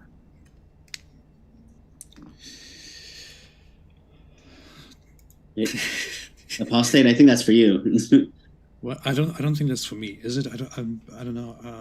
Well, the implication is he's saying that the sky is protecting us. It is not. I mean, didn't that just imply that the sky is not really entirely protecting us, because it's not really fully protecting us? But again, the whole point I made earlier about this was that the Quran's claim is that the sky is protected, not that the sky protects us. Those two are different things. You got it. Thank you very much for your question. Mark Reed. Oh, we got that one? That's right. Mark, pardon me, I haven't checked my email yet if you did send the link. But after show at Mark Reed's channel, if you type Mark Reed into the chat or search bar. Bitter Truth says there's no organ between ribs and backbone. Hussein, can you show us or name that organ? You don't have to show us anything, but you can let us know. Let us know what organ. Yeah. So the backbone of the ribs. So they've used the word to describe essentially the loins. So there's plenty of people who've used that word to describe loins, which is between the backbone of the ribs and where semen comes from. And then they talk about the semical vesicle, where the semen fluid comes from. So there's plenty of defenses. I mean, like Muhammad Hijab S3, what's his name? Hamza Tortis has another one. So, I mean, I don't know if I've already talked about that before, so I don't. You got it. This one coming in from, do appreciate it, E1002 says, Hussein, is that bottle full of camel pee? Is that one of your exotic drinks, Hussein? No. This is a reference to the camel urine having healing properties. So, which it's funny that atheists or Western people will use this as like a dunk when Premarin is a medicine that currently is made and uses mare urine as a product in it. So, Hussein, I want to tell you something. Would you drink a human's urine? People have drink in dire situations. People have drank urine, yeah. So there's no problem. But do you think drinking human urine is just like extracting something beneficial out of the urine and including that? Like we say, extracting and including that in medicine. Are those two the same thing or even similar? No, that would be different. But people have. All I'm saying is, in this time and place, right? and this is a specific instance, right? Okay, so one, urine has been used in medicine today. People have drinking urine in the past under dire situations. And then three, there is perhaps, and people have said this, that you can get nutrients from it. So if urine is the only thing, camel urine is the only thing available, it's not saying to continuously drink camel urine like these Westerners want to imply that, oh, I'm just going to go drink camel urine for the poop and gigs, I guess. You know what I mean? Like that. Okay, but you're not understanding the science behind this whole thing, which is drinking camel urine directly as it is considered harmful, dangerous, and probably not beneficial, even if you try to get the beneficial ingredient out of that urine. The beneficial ingredient in the urine is only beneficial if it is extracted and removed from its surroundings and then taken in a different way so that it is removed far from the harm. Just because you think they had modern science to extract these things? But the issue is you don't. That's not the point. Drinking the camel urine itself probably doesn't do anything good. That's the point. Okay. I mean, I literally just looked it up, and there's studies on camel urine having medical benefits. So really, are there studies which say that drinking camel urine has medical benefits, and it's totally okay? Yeah, that's what they're saying. So I'm sorry, but I don't understand where you're looking at, because I'm pretty sure I looked at studies also represented by major health bodies around the world, which say that it's very harmful and very dangerous and should not be done. In fact, even the whole idea of, like, if I'm abandoned, if I am left somewhere, I will just drink my own urine. Even that is a whole issue where a lot of the science says that it might actually do the opposite of keeping you hydrated or fed. It might increase your thirst even more and slowly kill you. So and the same thing with research on animal urine. It is. I don't think that there is an actual study which says that it's totally fine. I would like to see that study. Okay. You got it. This one coming in from, do appreciate it, Hamad Ahmed says, for Hussein, is Muhammad splitting the moon a metaphor or a miracle from Allah? There's people who have debated both, so I mean that really depends. I mean, you can look into it yourself. So you got it. This one coming in from, I want to say very quickly, by the way, the earlier reference about loins being between backbones and ribs doesn't actually add anything, doesn't actually help the Quran at all, because it says that Allah creates humans from fluids that come gushing from between the backbones and ribs. But the loins have nothing to do with that whole process at all. Nothing. So any thoughts? We'll go to the next one. Thank you very much for your question. Go ahead. No, it's fine. Anton Gomez says, did Muhammad have grandchildren? Was it covered if he did? What does this mean? Like health insurance? Yeah, I don't know what he means. This one coming in from Isa Martel says, we got that one actually. That was when AP spoke Arabic. This one coming in from ES1002. Was that Arabic? I can't remember. Yeah. They say Hussein, would you ever marry and sleep with a miner? Not like the gold miner though. No. Okay. This one coming in from WLZXX says, what's your view on whales, James? Do you like them? I've got nothing against them. Lost Fan, thank you for asking. This one from Lost Fan says, AP, Christianity used to be anti-freedom and oppressive, but it's been reformed and is, in parentheses, somewhat peaceful. Can this be done for Islam? If so, how? No, it can't be, because the two things are entirely different here. It's a long discussion, but when people say Christianity used to be oppressive and violent and all that, what we're talking about is Christians were at some point oppressive and all that. With Islam, we're not just talking about Muslims being oppressive and intolerant and aggressive. We're talking about Islamic sources themselves directly prescribing all of the intolerance and hate and aggressiveness and everything that we have seen in history, where you have direct commands in the Quran to fight the disbelievers and subdue them and until they are humiliated and pay the jizya, and fight them wherever you see them, and they are worse than animals and so on. You don't have these things in Christianity. And I would agree that Christians in history have been quite intolerant and oppressive and all that. But the source of the intolerance and aggression is different, which is why you can reform Christianity based on its principles, but you cannot reform Islam based on its principles and make it something peaceful. In fact, the reformers of Islam are people like ISIS or others. This one. I don't know how you can say that when like the Christian Bible has, if not worse, when like they have this can't slaughter the Canaanites and stuff like that. But okay. Well, but that's you know very well that that is entirely different from the Quranic context, where there it is something that gives where Moses, for example, gives an order to his people to do something. Mm-hmm. And in the Quran, it is Allah directly giving an order to the reader of the Quran to do something, like to go and attack people and humiliate them. I would say both of those are bad, but they are completely different. This one coming in from, do appreciate it. Christianity's been worse, but whatever. This one from it is. Ozzy and Talks says, why didn't Allah teach how to filter urine? What a discussion. Riveting. This one, if you want to respond, okay, sounds like you're okay with not responding. This one from April Cox says, AP, are there any Muslims you really want to debate? Me? Is that one of your sock accounts, AP?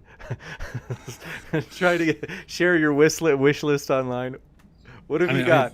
Yeah, come on, James got to set it up for you, you know? I did want to debate several people. I already had... I don't think there's anyone actually... Oh, I did want to debate Shabar Ali. I think that would be interesting, but I don't think he's interested in debating with atheists. I would love to one day have a debate with Zakir Naik, which would be hilarious in my opinion, but will never happen. To have more realistic goals, I think we could one day have a debate with Daniel Ikikiju, but he doesn't really want to after the way the last one about Allah's name ended, which was pretty bad. Since then he started ignoring me entirely. But yeah, I mean, I'll just debate anyone who wants to. You got it. In terms of medical disclaimers, Beamsy says the World Health Organization says it could be deadly to drink camel urine if it has MERS. Although, I mean, he just said could, so if you like to gamble, I mean, but this one coming in, but I would recommend take care of yourselves, folks. That's all I'll say. This one coming in from, well, although it is kind of true, it's kind of like, well, yeah, but a lot of things could be bad for you.